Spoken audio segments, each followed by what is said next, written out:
retirement, full vesting. They carried her on the payroll. Okay, so if everybody will start to take their seats, we will move along. For our witnesses, if you will indulge us for about 3 or 4 minutes, we have some business to take care of.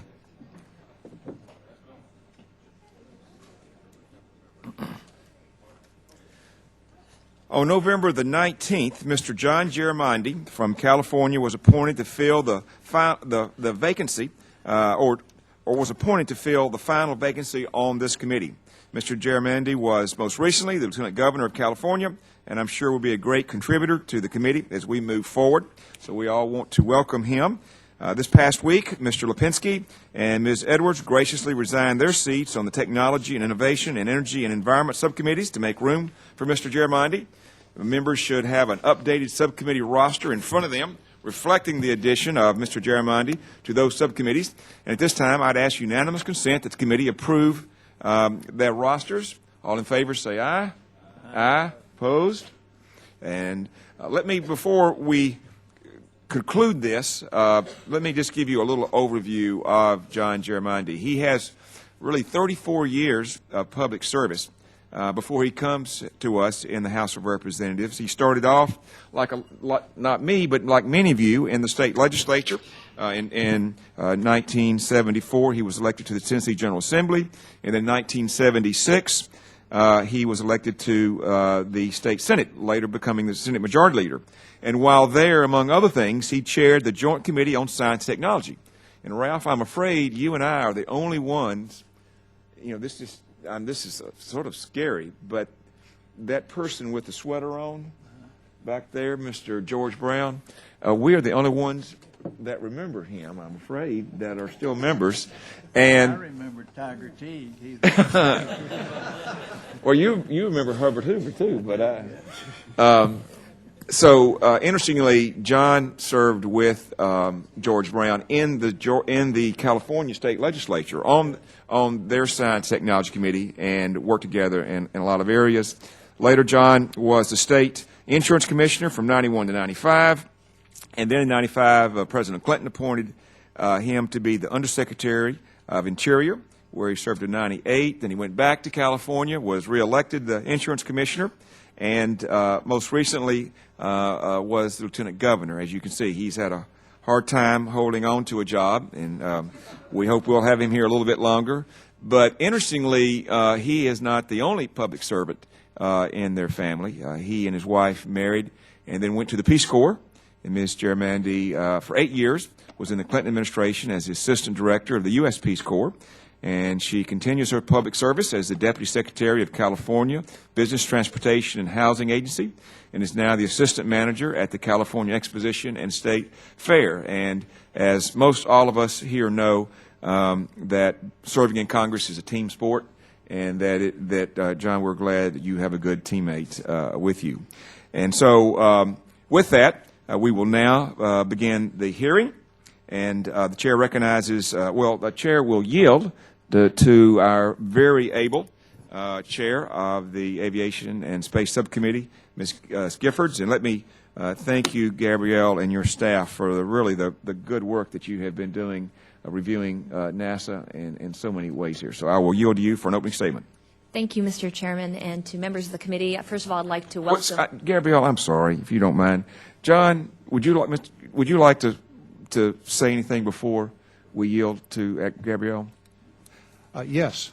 Thank you for the privilege of serving on the committee, and I look forward to working with all of the members of this committee on the issues that are terribly important to this entire nation and, in fact, the entire earth on which we live. Thank you for the privilege. Thank you, John. Gabrielle, I yield to you. Thank you, Mr. Chairman. And again, I'd like to welcome our panelists for being here today. Thank you so much. I know that we've had 69 hearings so far this year. This is the last of our subcommittee, and it's really a testament to the hard work of our staff for being able to make sure that we're able to provide such quality information to the United States Congress and to the American people. This hearing is the latest in a series that the subcommittee and the Space and Aeronautics subcommittee has convened over the past several months on the critical factors that both the administration and the Congress will need to consider when we make our decisions on the future direction and funding for NASA, and in particular for NASA's human spaceflight and exploration activities. We decided to hold these hearings, including last week's hearing on human spaceflight safety, because it's so important for the White House and for Congress to understand truly what's at stake. I personally believe that a great deal is at stake, not just in the near term, but certainly for decades to come. And I believe that we need to keep the long-term perspective front and center when we look at the potential impact of the workforce and the space industrial base on pending decisions for NASA's future. Because it's not just a question of jobs, although each and every one of us who serve in the Congress and are responsive to our constituents know that jobs are vitally important. But it's truly the quality of jobs that we need to be paying attention to as well. As we will hear today, aerospace jobs are high-paying, they're high-quality jobs. Jobs will enable us to compete and to lead in the 21st century, using those skills that we know have been so critical and vital to building the robust economy that has produced the nation as a true international leader. These are jobs that we would like to have more of, and they're certainly the kinds of jobs that we don't want to see go away. And this is already happening across the country, and I think we'll hear that from our witnesses today. Finally, these are the kinds of jobs that can excite and inspire our young people to pursue careers in science and engineering, something that this nation needs to have happen. Yet, if these jobs go away even for a while, it can be very, very difficult to get back these jobs, and it's really the health of the workforce and of the space industrial base which is so important. So let me just make sure that all members know that contracts with the commercial sector account for more than 80% of NASA's budget.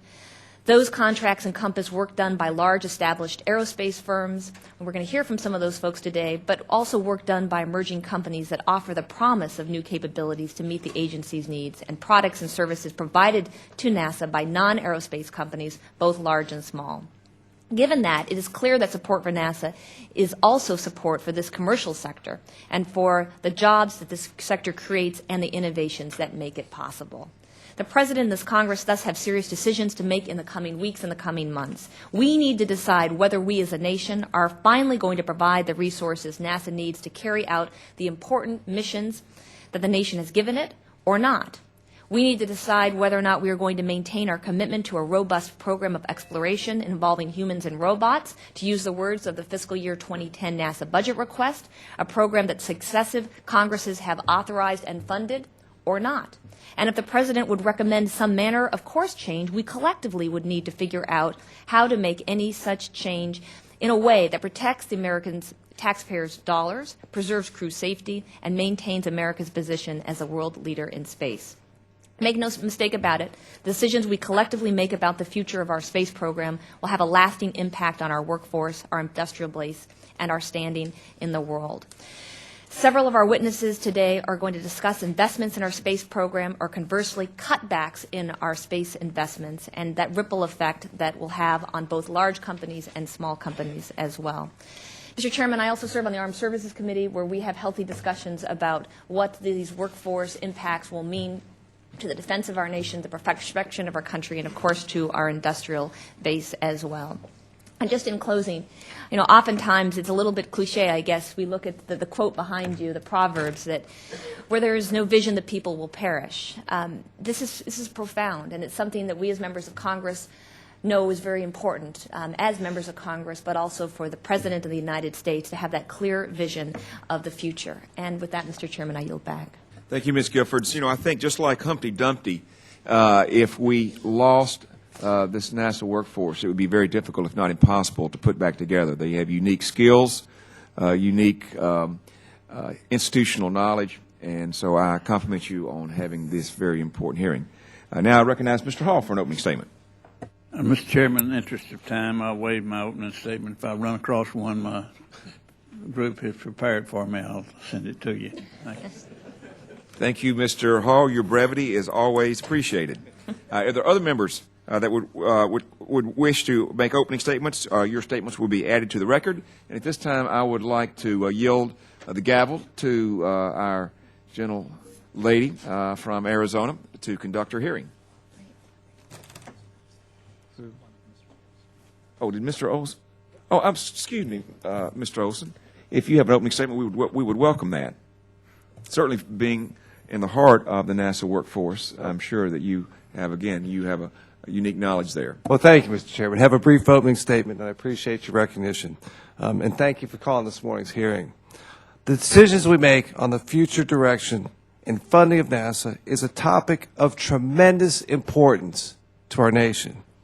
The state of the economy and jobs have been at the forefront of this Congress since we convened in January. Attempts to stem the tide of rising double-digit unemployment have not worked.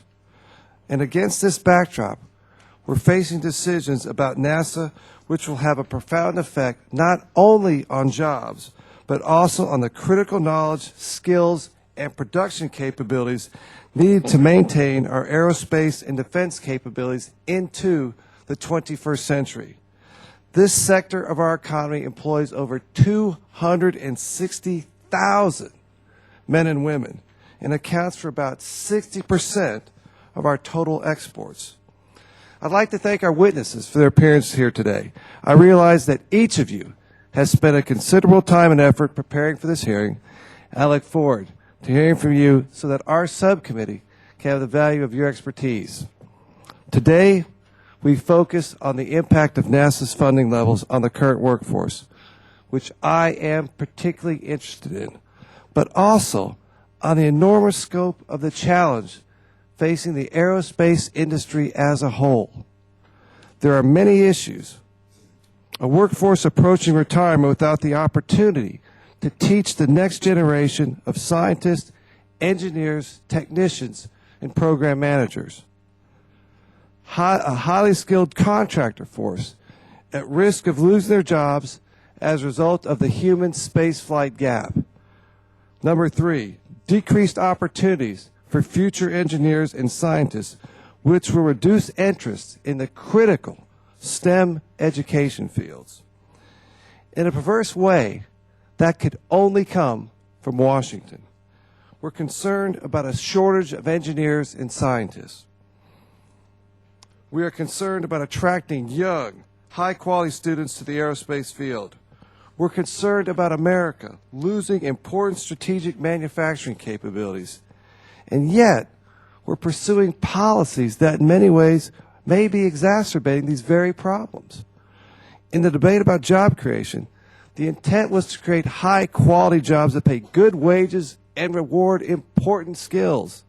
Those are the very jobs that are the norm in the aerospace industry. The automotive industry has been decimated. Last week's Aviation Week included an article about how the automotive industry is looking toward aerospace for their displaced manufacturing technical workforce. We cannot let a similar fate befall our aerospace industries. The industries we depend on for our national defense are simply too important to lose. The decisions we're making in Washington have effects far beyond the obvious. I've stated repeatedly that we must continue to stay the course with the Constellation program, and not just because of the significant job loss that would follow were we to cancel it. Stopping and starting a major program is not how you develop a technical workforce, attract workers, and inspire engineers or stabilize a local or national economy. Companies and communities are watching us, but so too are impressionable young students who may go into science and engineering fields. If I may digress for just a minute, I'd like to tell one story from the campaign trail. Knocking on doors in the Clear Lake area, where I grew up. Knocked on a door, no one answered, left my little literature, moved down the street, got a good 2 to 3 blocks down the street, and a young man chased me down. It was pretty early in the morning to talk. He's not very presentable. Looks like he was in some boxer shorts, a robe, some flip-flops, but he was a young man who worked at the Johnson Space Center, and very concerned about the future of human spaceflight. And what I remember about him is, this young engineer, he was actually taking care of his young daughter, very typical of the people we want to attract to the aerospace industry as employees. This young man had grown up wanting to be part of the next effort to put human beings back on the moon. He was inspired by what the aerospace industry, what NASA had done in the past. We can't forget that. And if we aren't willing to commit to aerospace, why should he, or why should someone like him? Yield back my time. Thanks, Madam Thank you, Chairwoman. Mr. Olson. We have a distinguished panel of witnesses appearing before us today, and I'd like to introduce them at this time. First up, we have Mr. David Thompson, who is president of the American Institute of Aeronautics and Astronautics. He will discuss key trends and issues in the aerospace workforce and the industrial base from the perspective of a major aerospace professional society, and he's also president and CEO of Orbital. Welcome, Mr. Thompson. I'm very pleased that today we have with us Ms. Marion Blakey, who is President and Chief Executive Officer of the Aerospace Industries Association. She will provide the subcommittee information on the industry perspective on key issues for the U.S. aerospace workforce and the industrial base, and we are very glad to have you this morning. Mr. A. Thomas Young, who is Executive Vice President of Lockheed Martin Corporation. Mr. Young is retired now, but he will provide perspectives based on his extensive industry and government experience in leading major space projects.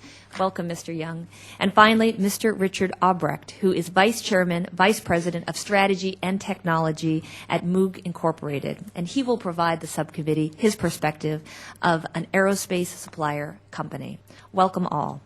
As our witnesses should know, you will each have 5 minutes for your spoken testimony. Your written testimony will be included in the record for the hearing, and when you have completed your spoken testimony, we'll begin with questions. And each member will have 5 minutes to answer and get responses to their questions, and we hope to have a healthy discussion today. So I would like to begin the discussion with Mr. Thompson.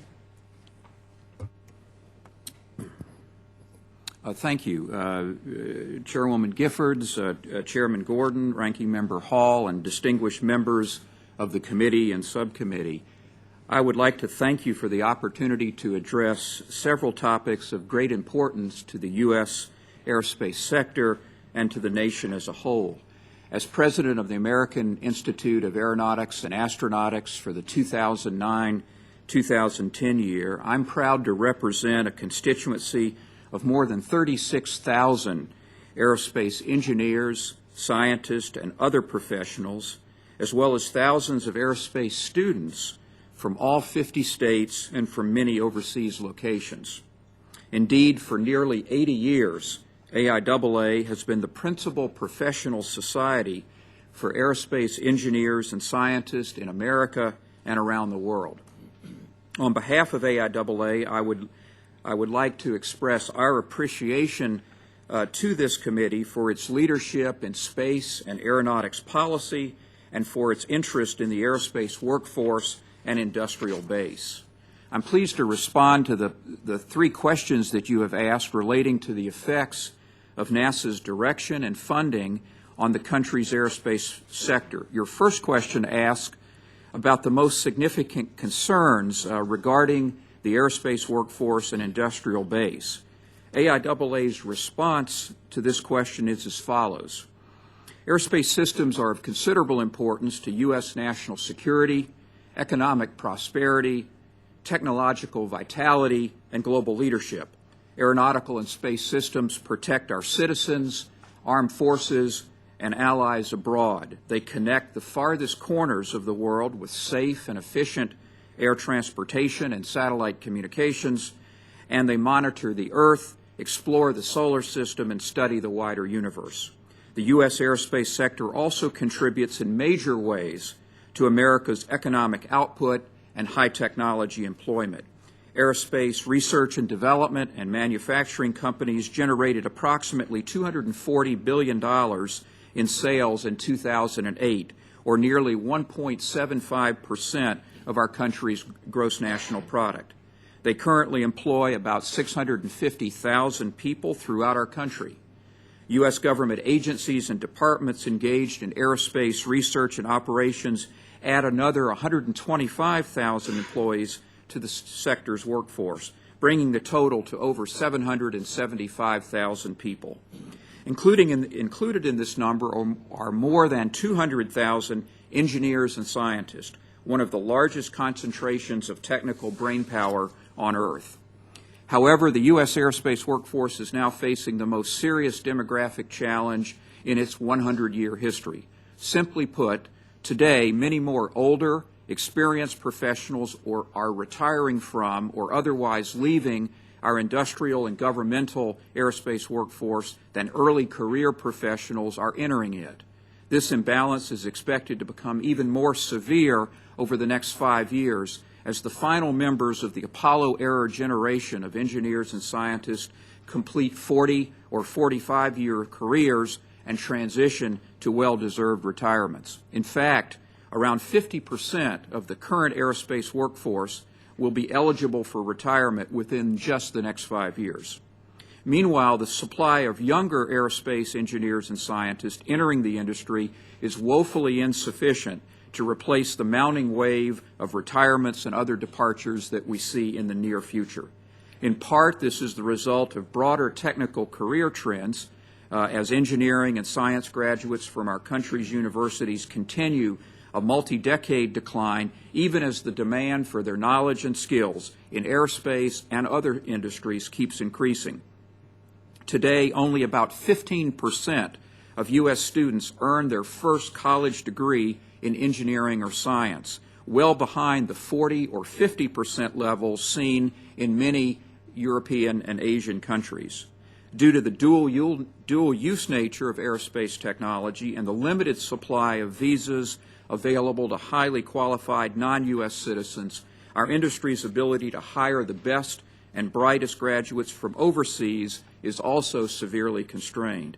As a result, unless effective action is taken to reverse current trends, the U.S. aerospace sector is expected to experience a dramatic decrease in its technical workforce over the next decade. Your second question concerns the implications of a cutback in human space flight programs. AIAA's view on this is as follows. While U.S. human spaceflight programs directly employ somewhat less than 10% of our country's aerospace workers, its influence on attracting and motivating tomorrow's aerospace professionals is much greater than its immediate employment contribution. For nearly 50 years, the excitement and challenge of human spaceflight have been tremendously important factors in the decisions of generations of young people to prepare for and to pursue careers in the aerospace sector. This remains true today, as indicated by hundreds of testimonies AIAA members have recorded over the past 2 years, a few of which I'll show in brief video interviews at the end of my statement. Further evidence of the catalytic role of human space missions is found in a recent study conducted earlier this year by MIT, which found that 40% of current aerospace engineering undergraduates cited human space programs as the main reason they chose this field of study. Therefore, I think it can be predicted with high confidence that a major cutback in U.S. human space programs would be substantially detrimental to the future of the aerospace workforce. Such a cutback would put even greater stress on an already weakened strategic sector of our domestic high-technology workforce. Your final question centers on other issues that should be considered as decisions are made on the funding and direction for NASA, particularly in the human spaceflight area. In conclusion, AIAA offers the following suggestions in this regard. Beyond the previously noted critical influence on the future supply of aerospace professionals, administration and congressional leaders should also consider the collateral damage to the space industrial base if human space programs were substantially curtailed. Due to low annual production rates and highly specialized product requirements, the domestic supply chain for space systems is relatively fragile. Many second and third tier suppliers in particular operate at marginal volumes today, so even a small reduction in their business could force some critical suppliers to exit this sector. Human space programs represent around 20% of the $47 billion in total U.S. space and missile system sales from 2008. Accordingly, a major cutback in human space spending could have large and highly adverse ripple effects throughout commercial, defense, and scientific space programs as well. potentially triggering a series of disruptive changes in the common industrial supply base that our entire space sector relies on. Thank you for the opportunity to address these important questions this morning. I look forward to your additional questions. And now I'd like to let you hear from several of my fellow AIAA members on this topic. I literally remember being 5 years old, sitting in my parents' living room watching the scratchy black and white television and seeing Neil Armstrong walking on the moon and thinking that was what I wanted to be when I grow up. My parents weren't quite sure that girls could grow up and do things like that, but I was very lucky and very fortunate and made it to a good school, majored in aerospace engineering, and I am working in the space program today. My junior year in high school, I actually got an internship at Boeing in Huntington Beach, where it was through a NASA Sharp program. And my mentor there gave me an opportunity to see a launch just in the mission control. It was on a screen, and it was a night launch at 2 o'clock in the morning. And after learning all about the launch process and all the engineering that goes into how complicated it is to put a shuttle in space, I actually got to see one even on screen. And so I got so much adrenaline from watching just a shuttle launch off, across the country. And it was just, I thought it was almost a miracle that so many engineers could come together and actually make this happen. Me and 30 of my co-op friends decided to take a road trip from NASA JC, where I had an internship, and see a launch in person. And that just came full circle. 4 years before that, when I was thinking about being an aerospace engineer, I actually got to see something I'm actually working on. So it was like a dream coming true, actually being a part of this NASA process and putting people into space. Oh, I knew when. I can pin it down a week. It was the last week in 1968 when Apollo 8 was on its way to the moon. I was probably 13 at the time. Partway through the mission, it suddenly occurred to me, these people are really going to the moon. We're really doing it. We're off the planet, we're exploring, and we're going somewhere else. And that's when I got hooked. It came to me really early. I was about 9 years old, and I knew I was always fascinated with aerospace. And it was the time that the Challenger had exploded in space. And, despite the tragedy, that kind of motivated me because I couldn't think of a better way to spend my life. Shortly after that, there was an astronaut, Frederick Gregory, who came to speak to a lot of elementary schools in the Bronx area where I'm originally from. And when seeing him and speaking with him and learning from his experiences, that solidified it for me that I knew I wanted a career in aerospace. It was actually at the X Prize out in the Mojave Desert. I went up there and saw that Burt Rutan could build an airplane and send it up for $25 million, a lot less than the space shuttle. And I said, you know what, I think I could do this moon thing. I want to go walk on the moon. One saw that it could actually be done reasonable, and I could earn my way there by doing other things than political intrigue. I thought I wanted to do it. So that's when I decided I wanted to do aerospace, I wanted to go to the moon, and that was it. There's something about that conveys a sense of imagination and inspiration and vision. And I think there's something in us as human beings that craves that, and holding on to that and building on that vision really plays to one of the best parts of our human spirit.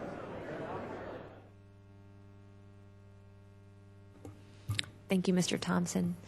Appreciate your testimony. Ms. Blakey, please.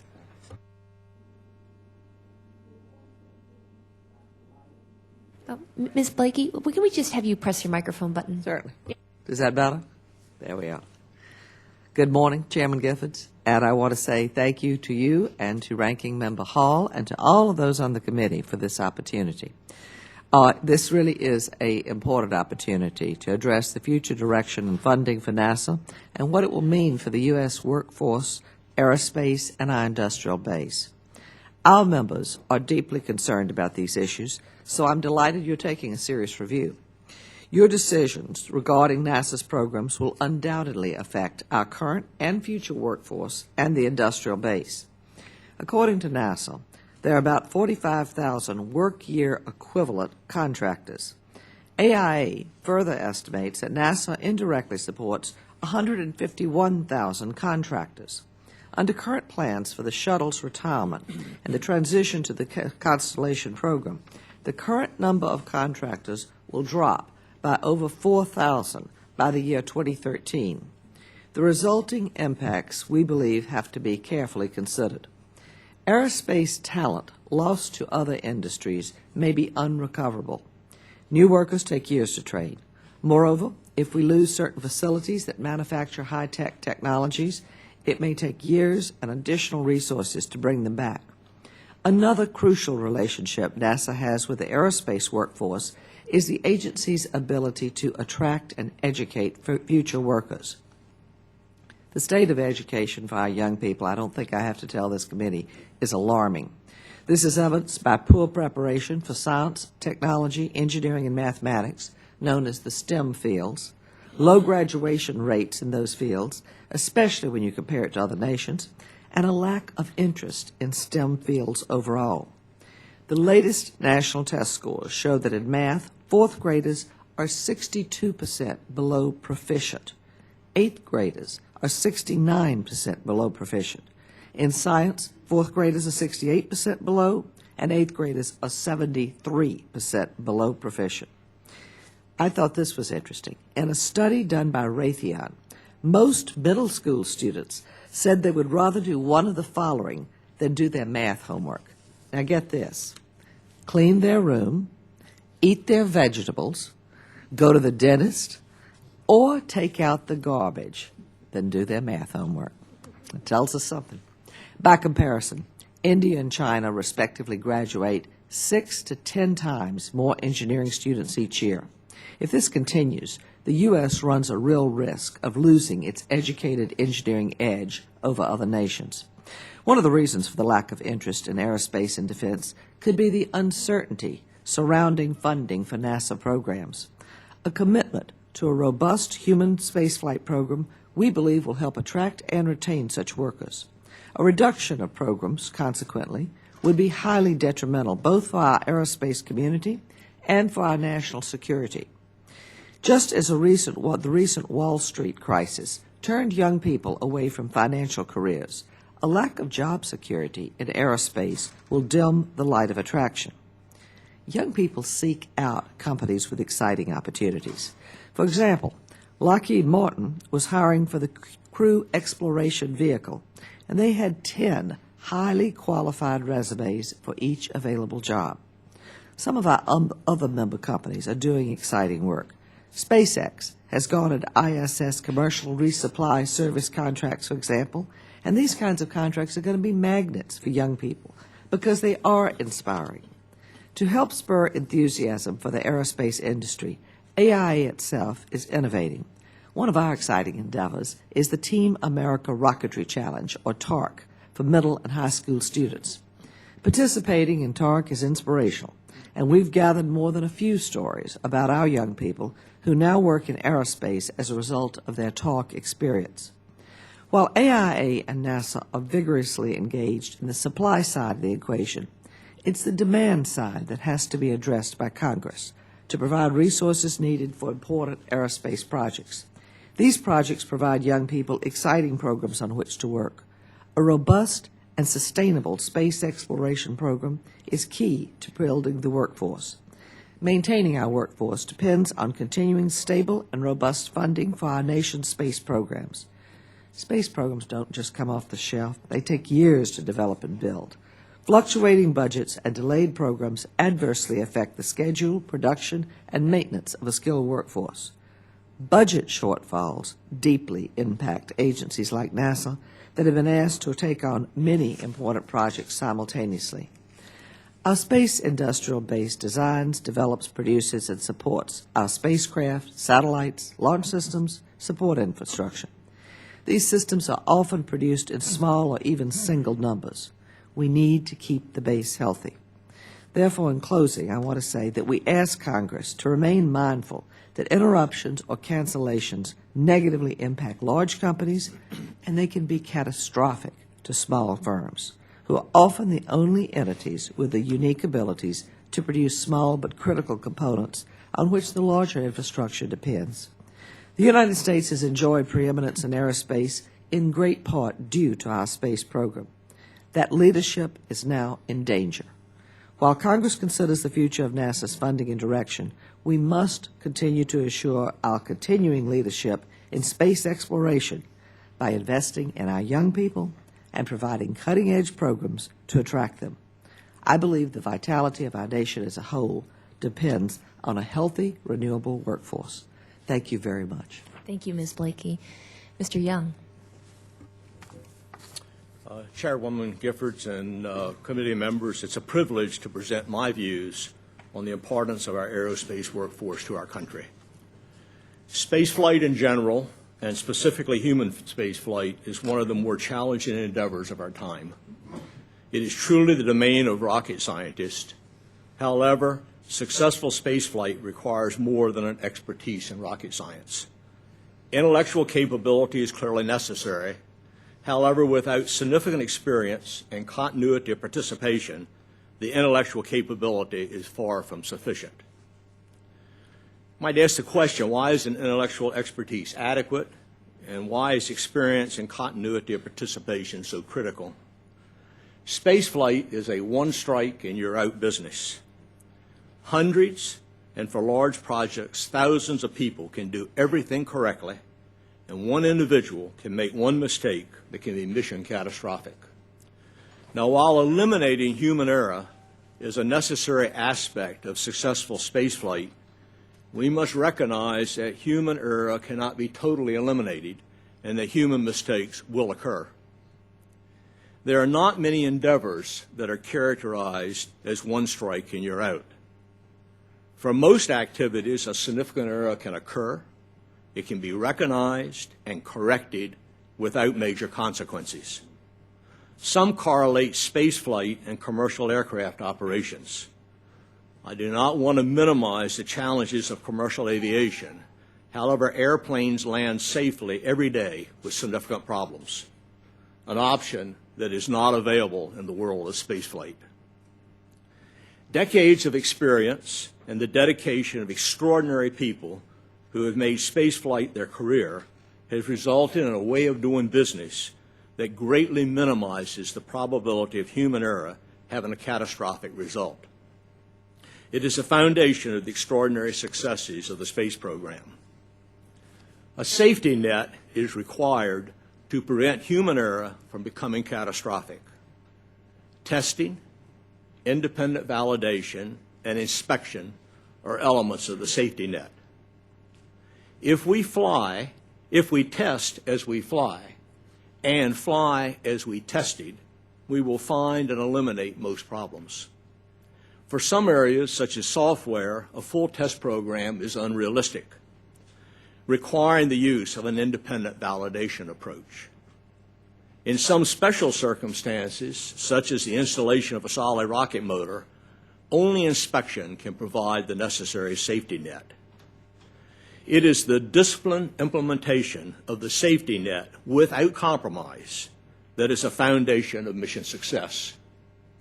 A slight deviation from this disciplined approach can be the most damaging of human errors.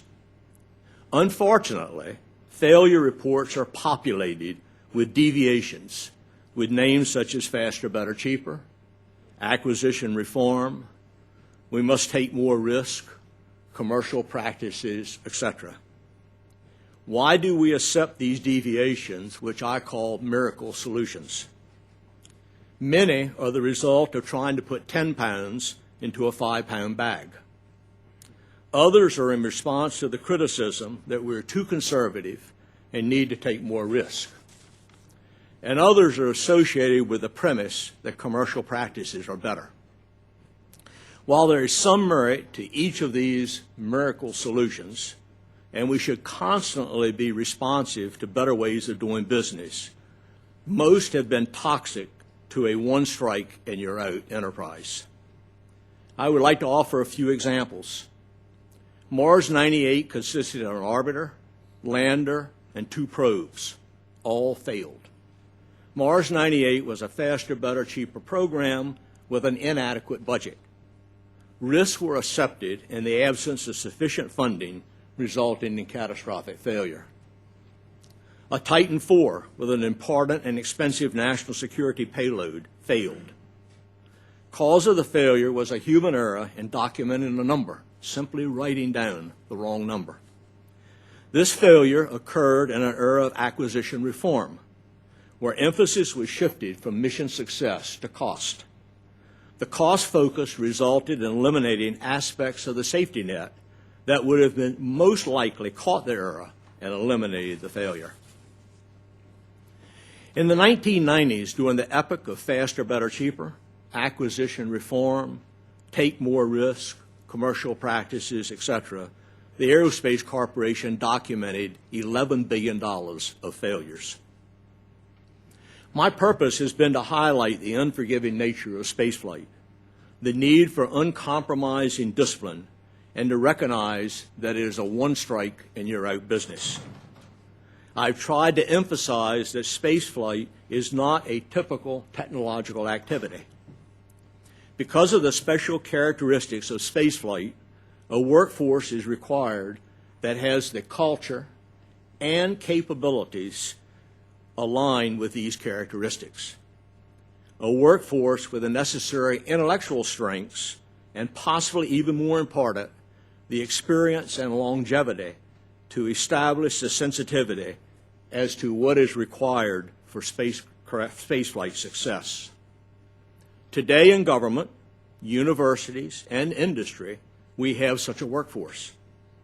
It has evolved over decades of extraordinary successes and tragic failures.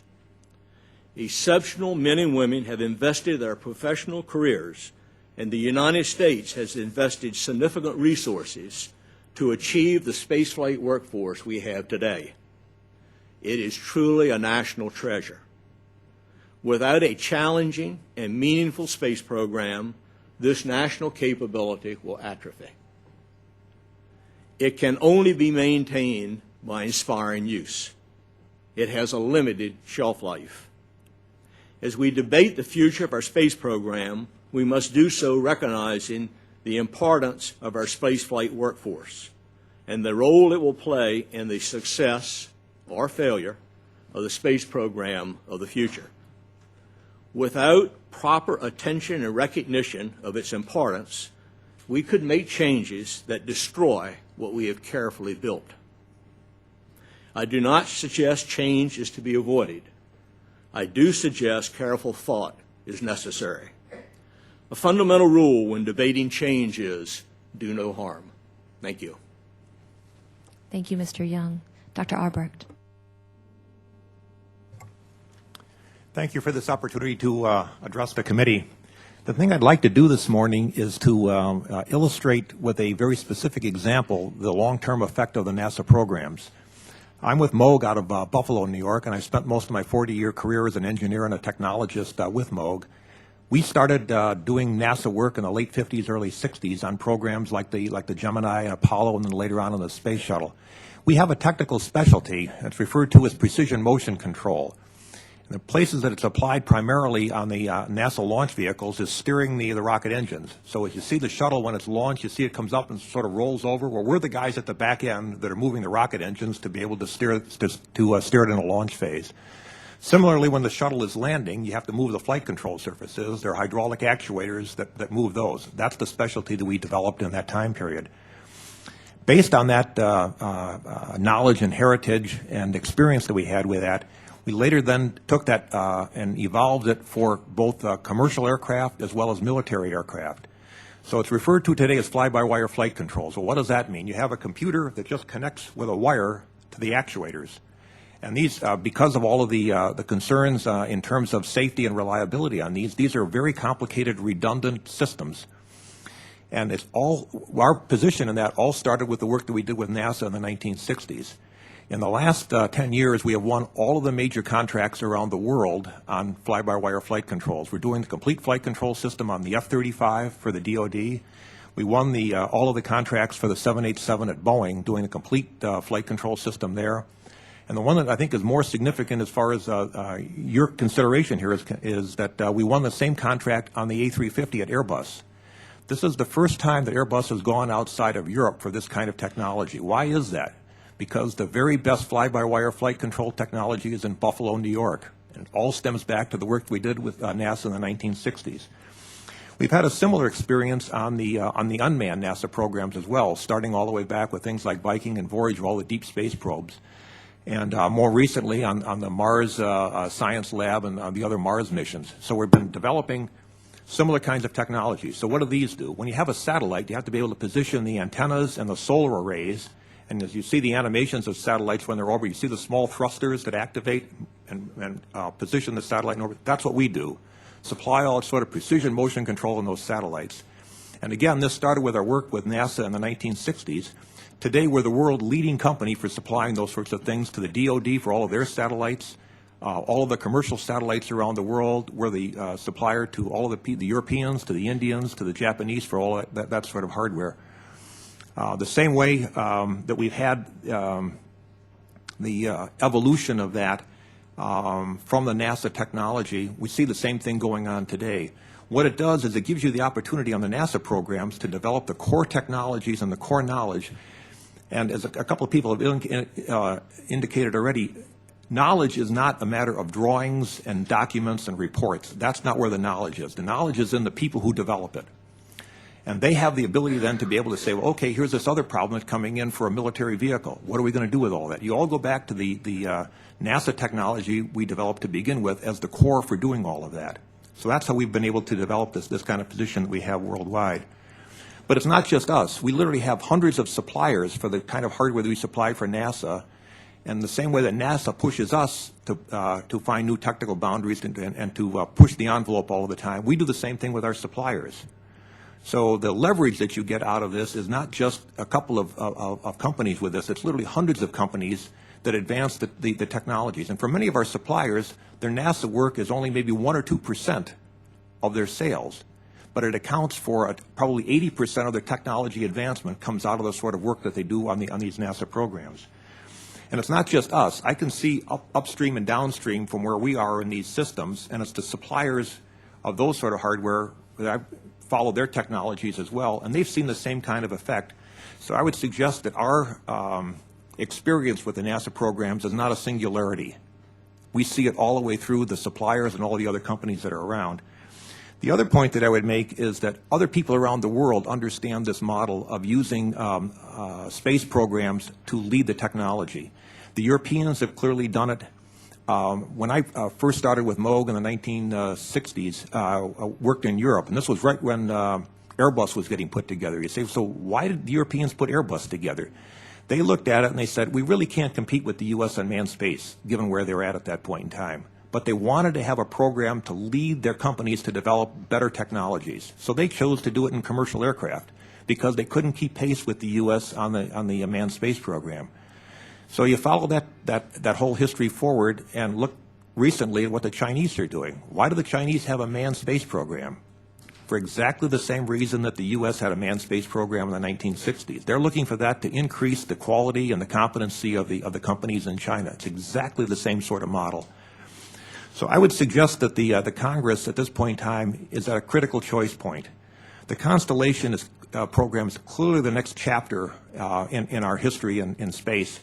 And you have a choice. You can either adequately fund it and consistently fund it so you can maintain the sort of base that we have to be able to not only do the work for NASA, to be able to take and continuously leverage this and to maintain the U.S. leadership in space technologies and aerospace technologies applied to all kinds of aircraft, military, commercial, business jets, satellites, all of that. It all is going to come from the consistent funding of the Constellation program. And a couple of people have indicated you can't have ups and downs and all of that. As a company, you have to maintain a consistent workforce if you're going to maintain this capability. And you can't have up one year, down the next year. It has to be a consistent funding stream really to make this work. So as I say, you have a very critical set of decisions to make here in terms of are you going to consistently and adequately fund the Constellation program? Because I think if you do, we can maintain the sort of world leadership that we have. I can see it in our technologies. We've won a very significant number of the contracts already on Constellation, and we've hired a number of people already. We've increased our employment almost by 100 in Buffalo to support the Constellation program already. And these are the best, brightest people. You say, so why is that? couple of people have talked about it in general terms. Specifically, I can see from my own experience and working with it and with my colleagues, NASA programs are really, really hard problems. Tom talked about that in terms of the fact that there's zero tolerance for failure and all of that. That's a really, really hard problem. What that does is attract the very best and the very brightest engineers. And bright engineers attract other bright engineers. And that's how we've built the company over the last 60 years. So I'm hoping that the Constellation program will get the adequate funding that it needs, and we'll be able to continue the sort of technology evolution we've had in our company. So thank you very much. Look forward to your questions. Thank you, Dr. Aubrecht, and to all of our panelists for their very compelling testimony. At this point, we're going to begin our first round of questions. The chair will recognize herself for 5 minutes, but we have, I know, a variety of members that want to speak, so let's really try to keep under the 5 minutes so we can move quickly. I want to follow up on what Dr. Aubrecht presented to us and this decision that we're going to be making as members of Congress, and of course the administration will as well. We can either support a significant augmentation to NASA's budget to carry out a meaningful human space exploration program without having to gut other NASA initiatives, or we can keep NASA on a flat funding profile and put our human spaceflight and exploration program, frankly, on hold for the unforeseeable future. What we eventually decide to do will have profound and very long-term effects. And so because of the consequences in front of us, we really need to get this right. So I would like to ask each of our panelists to briefly just touch on the most significant potential impacts that Congress and the White House should be aware of as we prepare to make these decisions. And Dr. Aubrecht, I'll go back to you, and we'll work our way from right to left, as we said. Yeah. I think the critical thing is what I was just finishing on. It's the quality of the people that you have working on the Constellation program to begin with. If you're unable to maintain that base, you're going to lose it. People talked about the upcoming retirements. We're facing exactly that. The people that we had that did the space shuttle and did the Apollo program, they're about to retire.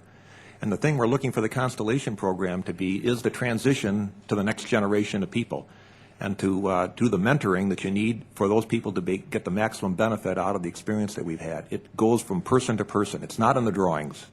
So I think that's the critical factor is this direct transition from one generation to the next. If you don't do it now, it won't happen. Thank you. Mr. Young. The Augustine report, in my mind...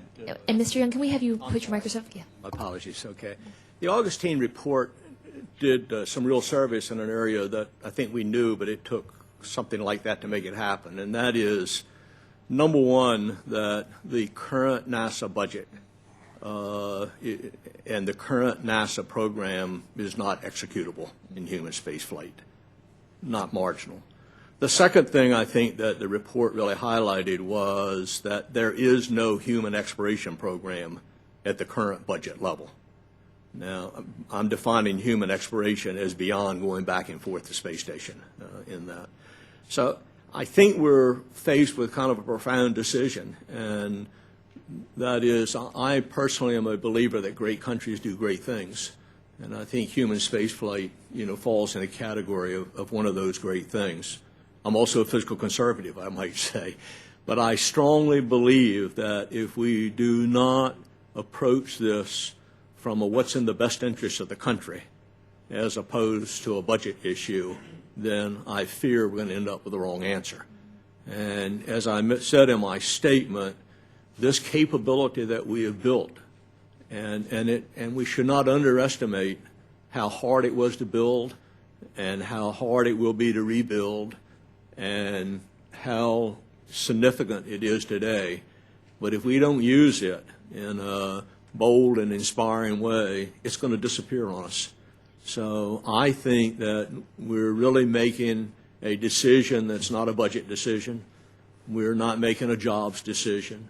We're not even making a hardship on the people who might lose their job. We're making a decision as to what's in the best interest of the country and how do we utilize this resource that we have developed with so much investment, both in human investment and dollar investment. So I worry quite a lot as to whether or not, as a country, we're going to approach this issue in a manner that it deserves and the country deserves. Thank you, Mr. Young. Ms. Blakey? I share the concerns of my fellow panelists, and so not to be redundant on that, I would mention a couple of other dimensions. This also has, this decision has genuine impact on our national security, because you must remember that some of these, particularly smaller companies with unique capabilities and technologies, such as Moog utilizes, in fact, also support that fragile national security supply chain. And when the programs are not there, they simply cannot maintain them and maintain any kind of integrity to their shareholders. So this is a significant issue. Another issue that I think is important is that this country sees itself as a spacefaring nation. At the same time, we know, those of us who are following this closely, that it is very likely that the next boots on the moon will be Chinese.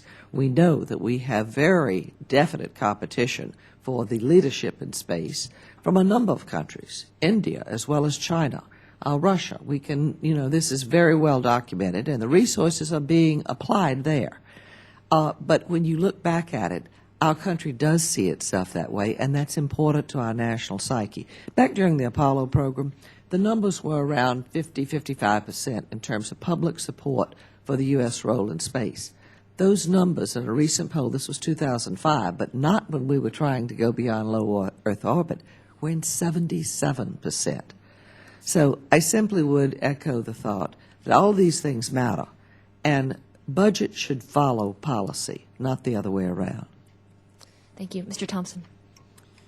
To preserve today's and to attract and retain tomorrow's specialized workforce, which underpins all sectors of a vibrant aerospace industry, a robust, credible, and long-term commitment by the United States government to our future human spaceflight program is indispensable. As the Augustine Commission pointed out, human exploration of space will inspire the next generation of scientists and engineers, and will, in a very tangible way, contribute to the broader development of the future workforce that our country needs in a variety of sectors, all supported by science, engineering, and technology. Thank you. Mr. Olson. Thank you, Madam Chairwoman. One thing we've been working very hard on in the Texas delegation is to identify viable sources of increased funding for NASA. And one of those we think would be entirely appropriate given what it was passed for is the economic stimulus plan that was passed back in the February timeframe. And this is a question for Mr. Thompson, Ms. Blakey. Has either the AIAA or the AIA taken a position about proposals to have stimulus funds used to help mitigate anticipated human space flight deficiencies and the resultant loss to aerospace workforce? We are very interested in and sympathetic to more flexible use of the TARP funding, stimulus funding. We do see that there is certainly a enormous support for some of the purposes of that money to give the kind of support to our infrastructure. And infrastructure is a broad word, but space is certainly a vital part of our infrastructure, and we believe that those kinds of resources could be very appropriately applied. I agree. While AIAA has not yet taken a formal position on your question, I believe our individual and corporate members would be highly supportive of the actions that you suggest.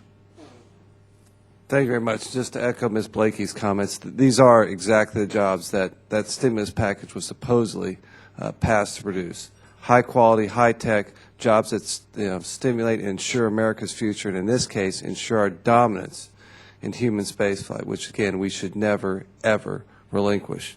One other question, and then and this is about sort of our indigenous capabilities. One thing the Augustine Commission talked about was more cooperation with foreign nations.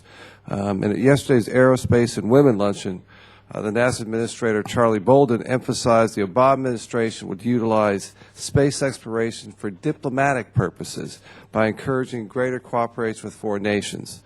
Assuming this cooperation means utilizing the capabilities from other nations and having them play larger roles, larger mission roles, supplying mission work, how would this be balanced with the administration's priority to save and create jobs? That's for everyone. Well, I certainly would make the case that this is a question of growing our activities, and in the long run, the pie becomes larger, not smaller. It's not a question of dividing it up into little pieces. It really is a question of, as a shared mission is there, and we see the compelling work. Let's just use the work at the International Space Station alone, because there we're finding that after all the investment, multi-nation investment, and contributing to building it, we're now beginning to see some of the fruits of that. And this is in areas where cell culture biology experiments that are going on are addressing problems that we share across the globe. Salmonella is one of them. You know, this is something that affects the globe as a whole, staph infections. Now, you know that pharmaceutical companies will find that this is an area they additionally will be happy to put resources into as we begin to see payoff. So I do believe it's a question of additional jobs on multi-levels that you can see from this kind of international cooperation. Any other comments? Okay, that's, I just want to, Mr. Thompson, commend you for that video. That's exactly those people. That was the kid I was talking about walking the streets in the campaign trail. That's exactly that person. And we can't forget the power of human spaceflight to inspire our youth. And with that, Madam Chairman, I yield back my time. Thank you, Mr. Olson. The chair will recognize Mr. Wu. Thank you, Madam Chair. At this time, I'd like to yield my time to the gentlelady from Florida who represents her congressional district and state's interest in space exploration so well, Ms. Cosmos. Thank you very much, Mr. Wu, and also Madam Chairman. I'm happy to be here today. I represent the Kennedy Space Center in Florida, and obviously the workforce issue is huge for us in this current economically stressed time, but in the big picture that you all have described, important to us as a nation, I believe.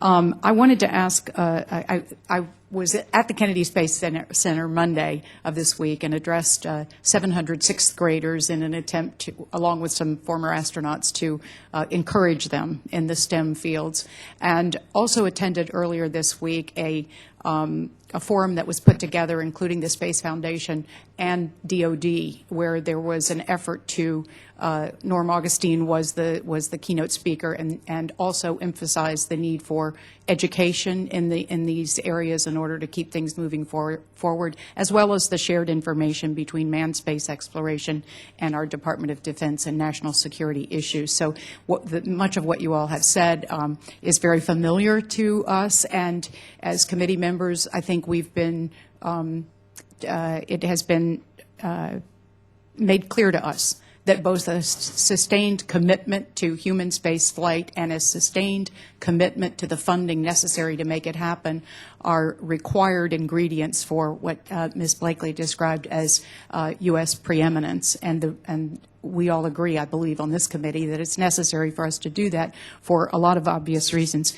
My concern is that the gap, if the shuttle the manifest is completed in 2010 or even early 2011, that we will have as much as perhaps a 5-year gap before we can pick up again on human space exploration.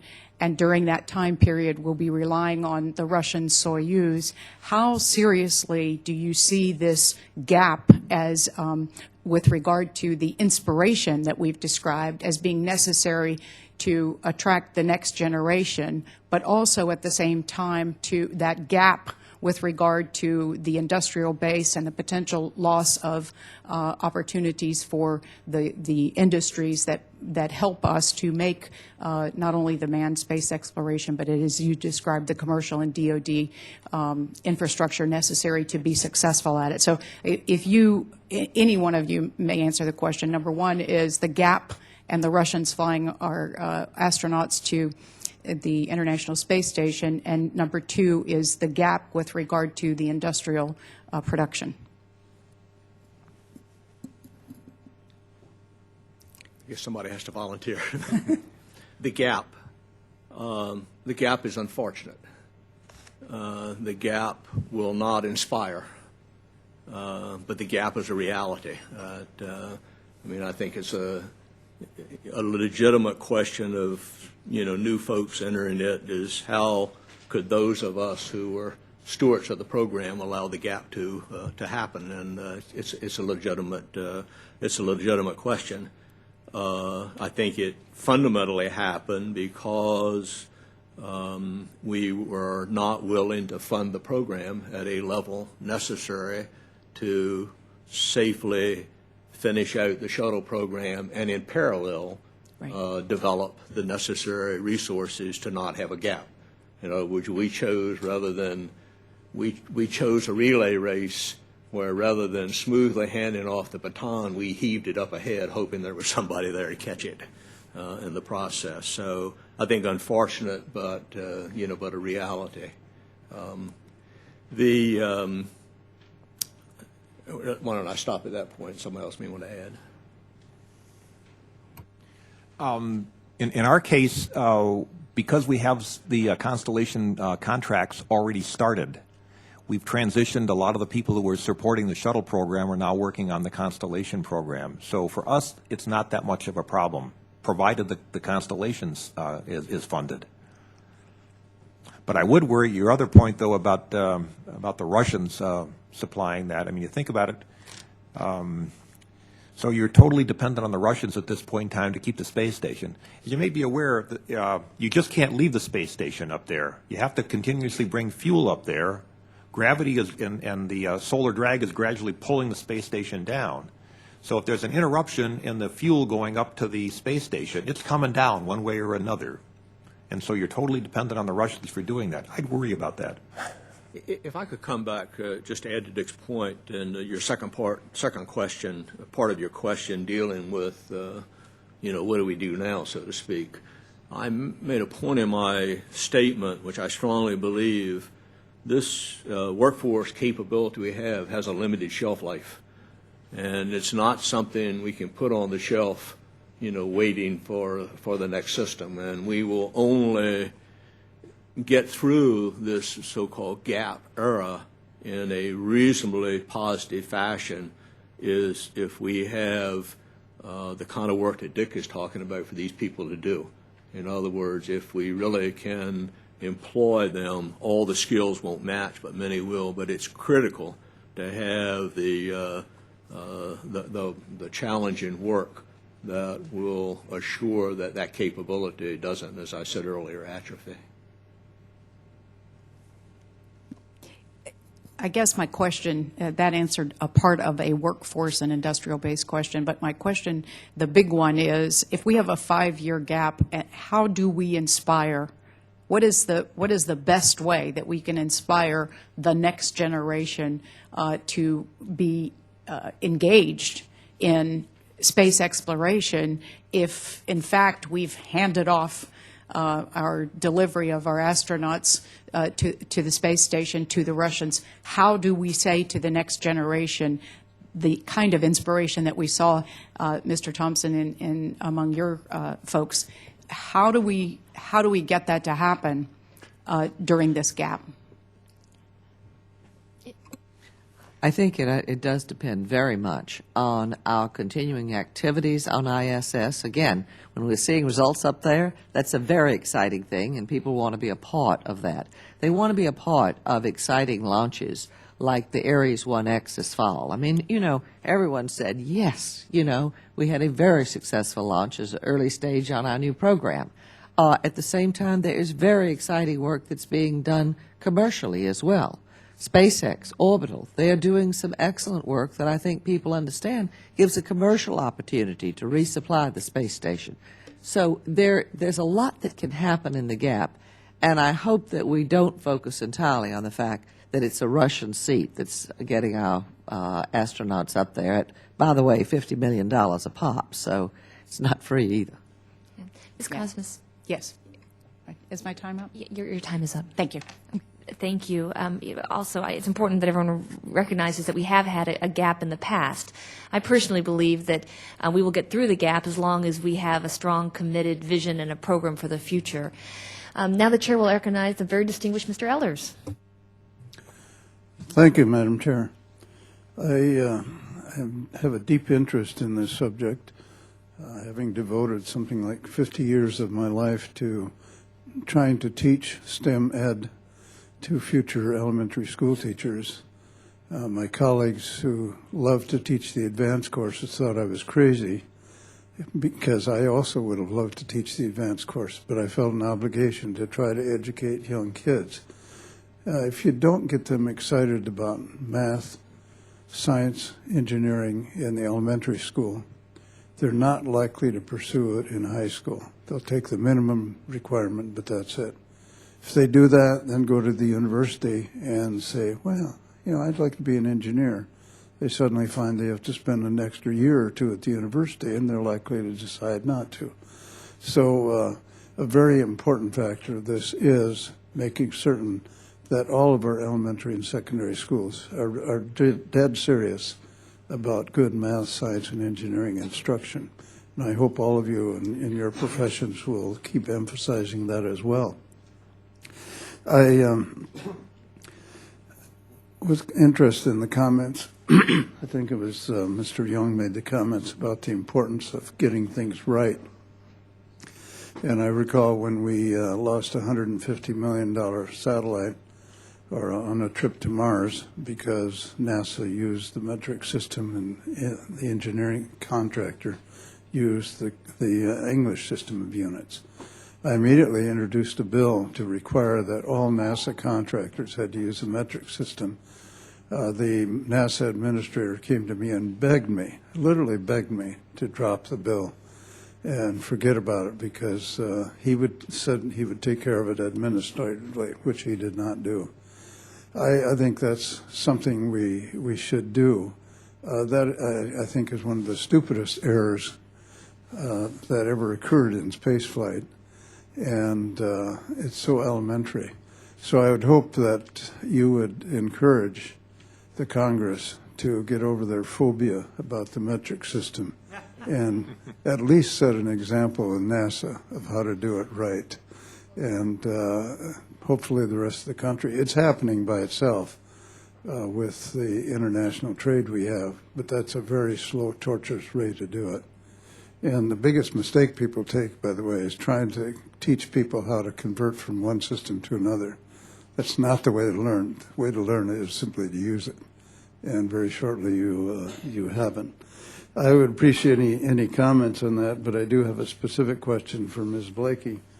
Some years ago, I sponsored a resolution establishing an interagency aerospace revitalization task force, which did fine work and reported on it. Ms. Blakey, I know you were involved in that. Can you give me a summary, and perhaps others could as well, of what impact this has had, if any, on trying to develop a better workforce and more numerous engineers graduating?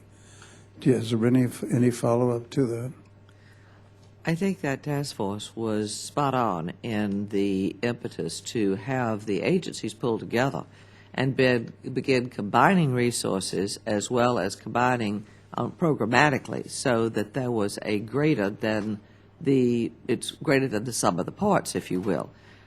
We feel very strongly that the time has again come, Congressman Ehlers, to have a interagency group that really should function at the highest level. We believe the White House should coordinate this, and it should be for all those agencies that have responsibility for space programs, that they come together and you really do begin to look at the impact that they are having and the ways that redundancies as well as synergies can develop. And it will have a huge impact, we think, on STEM issues because, again, there are a lot of resources out there, but they all need to be pulling in the same direction. Well, we do have a president who is interested in science and has made some very good appointments in the areas of science. So perhaps with your help and my help, we can try to bring this to the fore again So I think that would be very, very helpful. One last thing, I want to compliment you, Ms. Blakey, on your comment that budgets should follow policy. That doesn't happen very often around the Congress, but it's a very important statement, and we should all keep that in mind and really, really work hard on developing a policy so that the budgets will, in fact, follow the policy. With that, I thank you very much, and I will yield back. Thank you, Mr. Ehlers. The chair will now recognize Ms. Edwards. Thank you, Madam Chairwoman, and thank you to our witnesses today. I mean, this is something that, at least in the time that I've served on have served on this committee, we've been deeply concerned about. Where are the next generation of engineers, scientists, and leaders for whom NASA is actually a platform, really, for other kinds of technology and research. And so that's where the investment really pays off throughout our industrial base and not just specifically focused in the space program. In September of this year, I hosted a gathering actually in this room of women and minority businesses, entrepreneurs, really invested in and interested in the commercial space industry and their role in it. Many of them young who had just come out of undergraduate and graduate school and were starting their own businesses. It's where the space program is what led them to their creativity and innovation. Back in the back of the room in the last 2 rows were young people, African American and Latino students in our local schools, girls and boys who sat, you could see the inspiration happening in their eyes as they listened to business leaders, as they listened to researchers, as they saw and took photographs with astronauts. And so I think that we have a great opportunity right now to, in some ways, reinvent our space and space exploration for this latest generation. And so I'm interested to hear from you where you think there are opportunities both for the agency to reach out to communities and schools and inspire this next generation, and opportunities for the private sector to do the same thing. Because my experience in the county that's the home to the Goddard Space Flight Center is sort of like it's getting better, but Goddard is kind of over there and the rest of us are outside, and we need to bring those two things together. We need to bring it together through the private sector, but also through the agency itself. And so I wonder if any of you have any comments about, at least from a policy perspective, how we can help make that leap. Perhaps I could provide part of the perspective there from an AIAA point of view. We have advocated for some years now that the administration, with the support of the Congress, adopt policies that would be specifically focused on increasing the country's scientific and engineering workforce at several levels. One of those levels would center on providing incentives for colleges and their students to expand their educational programs in the relevant technical fields. A second recommendation was more focused on companies, particularly those that work under government aeronautics and space contracts, to provide incentives for workforce development so that we can reduce the attrition once a young engineer or scientist comes into our industry, that today results in about half of those entry-level technical professionals not staying in the industry for the majority of their career. And finally, despite our best efforts to increase the domestic supply of well-qualified aerospace engineers and scientists, it is AIAA's view that that alone will not be sufficient to fully address the problem that our country is going to face over the next decade or so. And so we further advocate a reexamination of immigration laws and visa levels so that we can more effectively attract from around the world the best and brightest young people that want to come to our country and build their lives and careers here to strengthen our aerospace sector and the nation as a whole. In addition, within this general framework, AIAA and a number of other engineering societies across a variety of fields have advocated the pursuit of policies specifically focused on emphasizing the two middle initials in the STEM acronym, namely technology and engineering. I think we are farther behind in those areas, or we risk falling farther behind in those areas than we perhaps do in the bracketing letters of science and math. All are important, but as we look out over the next decade, the challenges in engineering and technology may even be worse, more severe than the challenges in the basic sciences and math. Thank you, and I'm sure we could go on, but my time has expired, Madam Chairwoman. Dr. Aubrecht, did you want to add something really Yes, quickly? just to come back to the point that you made there in terms of immigration policy. We employ about 9,000 people in 26 countries around the world. We're headquartered in Buffalo, and that's where the center of our aerospace business is, but we've taken this technology into all kinds of other fields. And there are a number of cases where we'd like to bring people in from outside the U.S., and we just simply have a terrible time trying to get visas for these people to come in. So I don't think we're going to be able to meet the needs from a technological staffing standpoint unless you open up the immigration. People from all over the world would just love to come to the U.S. and work on these programs. This is where it's happening.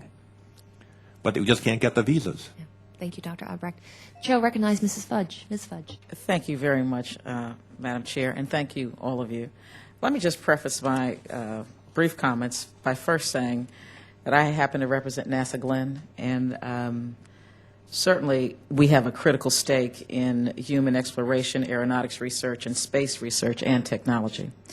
But I do have a couple of questions. The first one really is probably more a comment. Ms. Blakey, you cited that 69% of 8th graders are below the proficient level in mathematics. The Department of Education just came out with numbers that indicate in my district in the city of Cleveland that number is 92%. 92% of 8th graders are below the proficient level in mathematics. I hear often, because we have a lot of high-tech businesses in our area, and we talk about immigration, we talk about a number of things, but I just have to say, not necessarily for a response, but that if this country knows we have those kinds of problems, we know what needs to be done. We just need to have the will to get it done. Because I believe every child well taught can learn.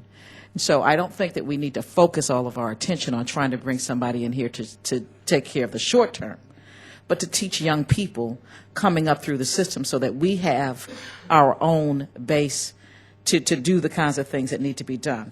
I'm going to go to just a couple of questions I have. Ms. Blakey, again to you. You mentioned that one of your outreach programs, the Team America Rocketry Challenge, you said that this challenge starts with a regional competition in which students are teamed with real rocket scientists. How are the schools that participate in this challenge selected? We encourage every school in the country to be a part of it. We put out information, CDs. We send a great deal out to all of the schools. And we also ask the National Association of Rocketry, which literally these are rocket scientists, to reach into their folks in their own communities, because they're employed in both government as well as our company facilities around the country, and go to the school and say, look, I'd like to work as a mentor on this program. That's the way it starts. It has a very low entry cost to get involved. These are small rockets and not hard to build in theory, but to understand the physics and the engineering and all of that, that's the trick. So there's not a great barrier to entry. We're trying to get schools all over the country. We bring 100 of them here in May out to the plains on a Saturday to shoot off their rockets to compete against each other. And frankly, the fact that we've also begun to get other countries, England and France are now competing against us in the international rocketry contest. also gets kids really juiced about this because they know, look, you know, we do really well. We get an opportunity to go to the big air show in London this year. So there's a lot to it in addition to a lot of prizes. We're trying very hard to have this permeate schools everywhere. If there are some in your district that might participate, I'd love to talk to you about it. I'd love to talk with you about it as well. And this question is for any member of the panel. Aircraft propulsion systems have major environmental and fuel consumption implications, and specialized skills are needed to assure low emissions, reduce noise, and increase the performance of aircraft engines. What policy and funding decisions are needed to make certain that the future workforce of NASA, of industry, and universities can provide the needed advances for engines with low emissions, low fuel consumption, and utilization of alternative fuels?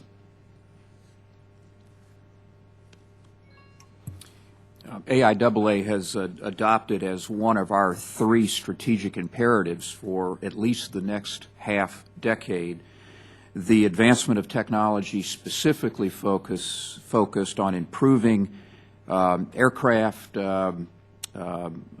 propulsive efficiency and reducing related harmful emissions.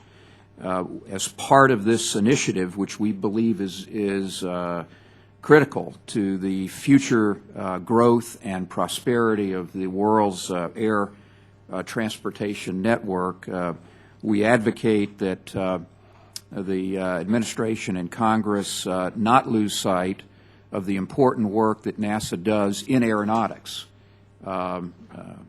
Keeping in mind the first A in NASA continues to be highly relevant to the industrial sector in the U.S. that must compete worldwide for new orders in the aircraft sector, and which serves an industry which this past year, even during times of economic downturn, moved about 6 million people every day, along with something like 135 tons of cargo during every 24-hour period, generating roughly $500 billion in worldwide revenue. So this is a very vital part of NASA's research program, one that AIAA commends to the Congress to ensure that its funding remains at a robust level. Thank you, Madam Chair. Thank you, Ms. Fudge. The chair will recognize Mr. Lujan. Madam Chair, thank you very much, and I'm glad to hear the emphasis in and around education as well. To build upon what a few of my colleagues have discussed today, when we had some of the national leadership here before the committee back in May, I asked a lot about a program called MUST, Mentoring Underserved in Science Technology, a program that I feared during the budget discussions that would not get the support that it should. We talk about the importance of retaining and building the workforce, of exposing young people that are in these STEM fields in college to getting these scholarship opportunities and getting involved in NASA programs to provide for further job opportunities down the road. And I would certainly hope that that's a program that we would be able to advocate together for the importance of this, for fully funding and expanding this program specifically to see what we can do to try to attract more individuals into these fields. Are there any programs that you are working on or that you have within the structures of your organizations to mentor teachers, to bring teachers in to teach them science, technology, engineering, mathematics, to take those experiences during summer months back to school districts and traditional school districts where they have 3 months off in the summer, where there may be employment opportunities or educational opportunities to take that back into the classroom so we can address some of what Ms. Fudge was addressing with targeting these young students especially, where I share the same sentiments as Ms. Fudge. We give kids a chance and we teach them. They will learn, they will grasp it, and they will do phenomenal things. You're all examples of that. And how more can we get more people involved? If I could comment just a little bit. thinking about my personal case, I grew up in a very rural area. I sit here because of 2 or 3 math and science teachers who I had in high school. It's the only reason I'm here today. Second comment is that in my corporate life, corporations have modest amount of funds that they can employ in helping, so to speak, and we wrestle with how to best do that. And obviously, corporations can't be a Department of Education, but our conclusion was that we could most leverage what modest funds we had was supporting math and science teachers, and we established summer academy, actually, I guess we called it, for math and science teachers at various locations where we had operations, and invited teachers there, the objective being to enhance their being proficient and up to date as to what was going on. I participated in a lot of those programs, and I was extraordinarily impressed at how, with modest investment, you can, leverage through math and science teachers an enormous capability. I've got one last comment that's only slightly there, but there are other ways to motivate, and we were talking about, and I go back, one of the things I did in my life, I was mission director on a program called Viking. We landed a couple spacecraft on Mars. And a couple folks on the program, a project scientist named Jerry Soffin and a scientist named Carl Sagan, got the idea of why didn't we have a summer intern program on the program and invite young, kids who were interested and invite them to work, come out and work hand in hand, in such a program. Kind of interesting, one of those was David Thompson. Without that program, he might today be testifying to the banking committee. Thank you. Madam Chair, just quickly, just before I run out of time, one thing that I would be interested in visiting more about, so we can get more individuals like Mr. Thompson here before us, maybe we can get some more young people involved to follow in your footsteps. An interesting program that is underway at Los Alamos National Laboratories, where PhDs, physicists, engineers, professionals of all types, with a modest investment, are giving some of their time to be able to bring these teachers in during the summer months. In school districts that we saw serious problems with underperformance, especially in mathematics, where these kids are turning around and have some of the highest math scores in the state now. Almost 100% turnaround. And it's because we brought these teachers in to show them what they could show these kids, and to show these kids that they could go to the moon, that they could design the next most fuel-efficient vehicle, whatever it may be. And so to see what more we can do in each of these areas, where we can have these public-private collaborations and make sure that we're making these investments in our kids so that you have the workforce that you need to continue to build upon the programs and successes that you brought forward. So I appreciate your earnest attention to these areas and look forward to working closely with you, Madam Chair, in each of these areas. Thank you. Thank you, Mr. Lujan. The Chair will now recognize Mr. Griffith. Thank you, Madam Chair. I think that I appreciate the effort in the educational community. It's been a discussion going on for, I think, 3 decades. The space program, however, will be either successful or unsuccessful within the next 60 months. The verbal expression of commitment to the space program is basically inadequate. Without national commitment of money and tangible enthusiasm from the executive branch, we will send a message of confusion and indecision to our scientific community. Mr. Augustine said it best when he said, "Get in or get out." It's unfair to the astronauts, it's unfair to the scientific community, and it is unfair to those children who have an interest in science that we're trying to attract into this absolutely vital part of not only our economy, but the development of science for science's sake. I appreciate the concept that maybe we could use this as a diplomatic effort, and I would love to see that as a sideline. But basically, this is research and development. America represents 5% of the world's population. 95% live somewhere else. We have seen the benefits of NASA, human space flight. It has been proven to us over and over again that this has to be a national commitment, and leadership has got to come out of the executive branch. We are, in fact, in a space race to the moon with the Chinese, and we have not decided to put a team on the court yet. What better opportunity than the successful launch of Ares 1X to segue into a national announcement that we are now committed to the moon in 2020, 2019, 2018. What better opportunity have we had to say to America's children, science and math is cool? What better opportunity? Imagine had we spent the time that we have spent on cap and trade, stimulus, health care, had we spent that on science, education, and the development of our human spaceflight program. We would be sitting here today feeling very, very good.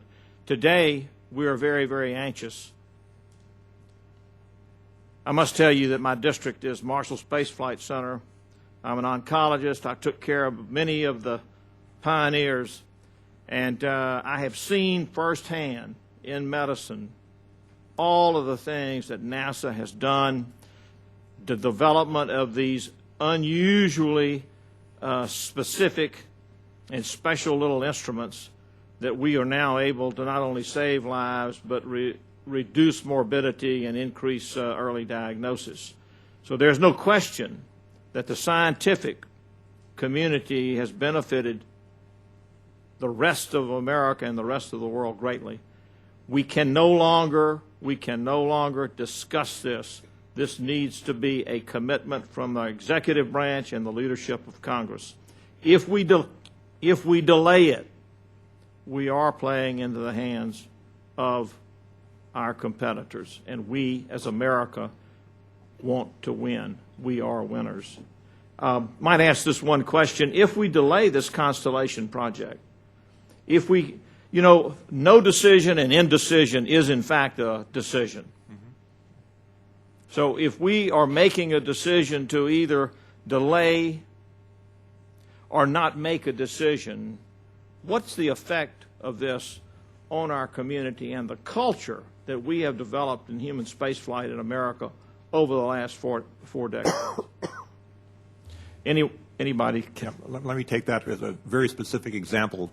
They said we're right in the middle of starting to execute the contracts that we have on the Constellation program. We've hired about 100 new engineers and technicians in Buffalo to support this program. If there's a break in the program, we're going to have to lay off the substantial majority of those people. And so what message does that pass? Passes the message along is that we're not serious about doing this. And trying to hire other people on later on, people would not be interested. So I think, as I said at the end of my testimony, you're at a very, very critical decision point, probably more critical than it's been in the last 15 or 20 years. Because the decisions that have been made in the last 15 or 20 years have been we kind of work on a little and we delay it. We work on a little more and we delay it. And you've come to the end with the space shuttle in terms of what you can safely fly. So it's now or never. This is the time. Thank you. Thank you, Madam Chair. Thank you, Mr. Griffith. Next, we'll hear from Mr. Grayson. Thank you, Madam Chairman. We seem to have reached something resembling a dead end in the space program right now, and it's going to take us years to figure out how to go in a different direction. I think the Augustine report is an effort to try to simply figure out what direction that ought to be. And I'm wondering how we reach this point. Sometimes it's the best way to figure out how to go forward is to take a look back. So I'm going to ask each of you this question. The question is, what should we have been doing for the last 35 years in the space program that would have led us to a better position than we're in right now, a position where we're looking at the loss of thousands of jobs in Central Florida and the loss of important skills that will be difficult to replace? Mr. Thompson?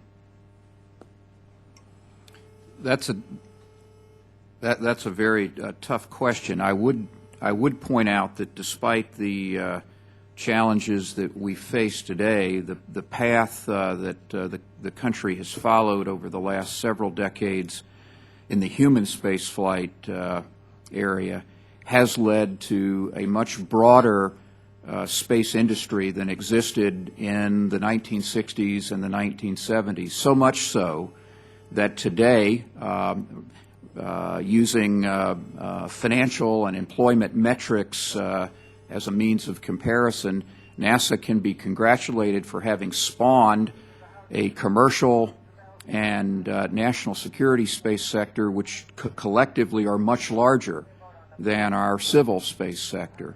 So while the programs of the past, with the benefit of today's hindsight, may not have been ideal, they were effective at developing the applications of space technology originally pioneered by NASA during the 1960s, such that space today influences the everyday lives of virtually every American, whether it takes the form of the timing signals on an automatic teller machine when we go to the bank, or credit card verifications at the gas station, or directions navigating us through traffic from satellites.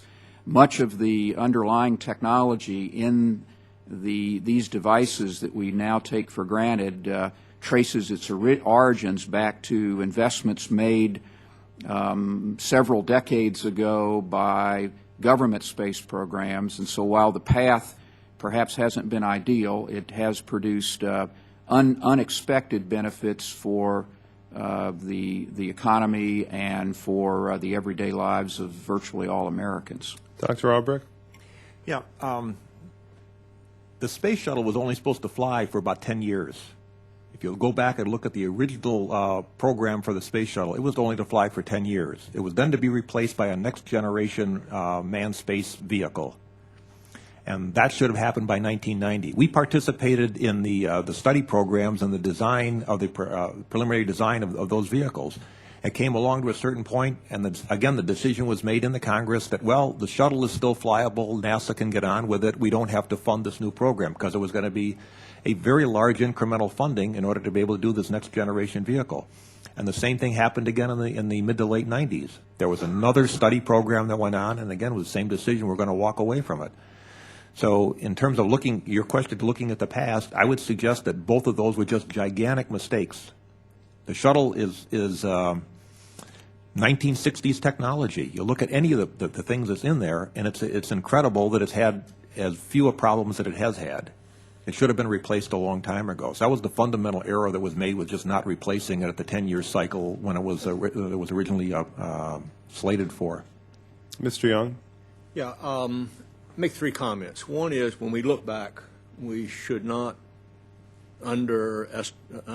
recognize there have been some enormous successes. And, you know, things are flying throughout the solar system right now that are mind-boggling. But more relevant to your question, I think there are really two areas at which we've dropped the ball. One is, as we transition from one system to another system, it's true in national security. Every one of our national security programs is facing a gap. It's true in our weather satellites. We're facing gaps, and it's true here. So why have we done that? And I think it's fundamentally, you know, driven by inadequate budgets and trying to get 10 pounds in a 5-pound bag. Fundamentally, a whole new business or enterprise has developed called gap fillers. And, you know, there are programs that you hear about every day, a gap filler for communications, a gap filler for this, a gap filler for the other. So I think that's it. The third item I would add is we really have fallen back, as I try to mention, on miracle solutions. And my biggest worry is that we're going to latch on to another miracle solution to solve this problem as we go forward. Thank you. My time's up. Thank you, Mr. Grayson. We have time for one final question. Ms. Johnson. Thank you very much. As I sit here and listen to the same information every year, this is my 17th year, I am increasingly concerned about how we do look after our scientific research for the future.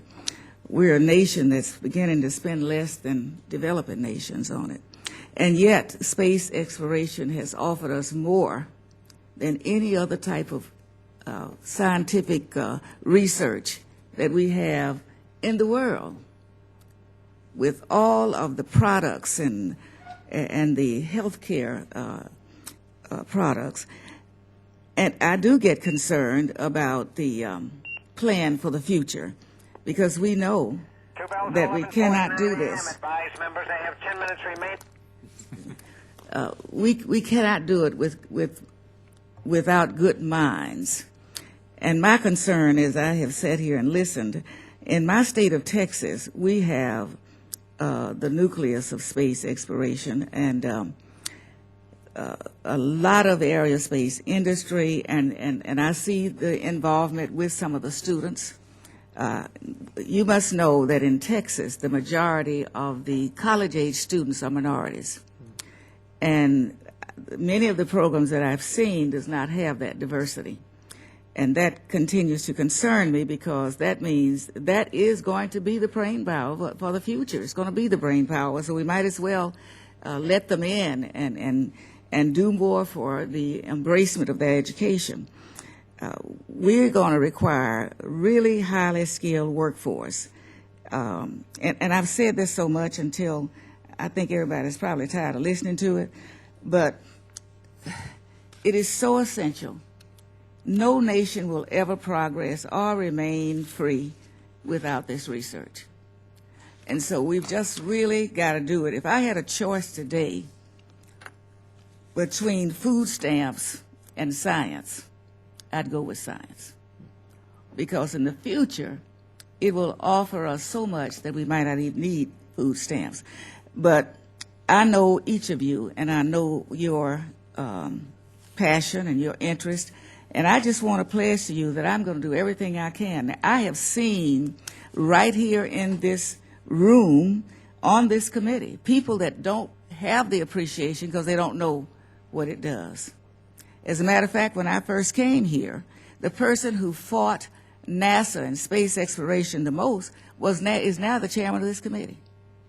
And so we've got a long ways to go inside, and I hope we can get there. And sometimes I feel like I have to preach this sermon, but our education must start with K through 12 in order to have a good background. And they have to be nurtured and monitored and encouraged to keep on that course. We've got to improve the talents of our teachers, and America Competes has some capacity to do that. I would like to see it in action, because we certainly need it for our future. Thank you. I don't have any questions for this panel. And I ask unanimous consent to put my statement in the record. Thank you so much, Ms. Johnson. As we've heard, votes have been called, and so I would like to thank again our panelists for coming and testifying today. Today's hearing is not going to be the last time that we look at these issues, but it is an important time. It's the last time for members of the full committee and the subcommittee to really get a better feel of what you all are facing out there on the front lines of this national decision, and frankly, I believe it's a national crisis. We've had a chance to pick your brains. We've had a chance for you to provide us information. I would like to state that the record will remain open for 2 weeks for additional statements from members, also for answers of any questions that the committee may ask of witnesses. But I also understand that some of the panelists will have additional information that they would like to provide to the committee, and we would welcome that information as well. With that, the witnesses are now excused, and the hearing is adjourned. Thank you very much. David, I enjoyed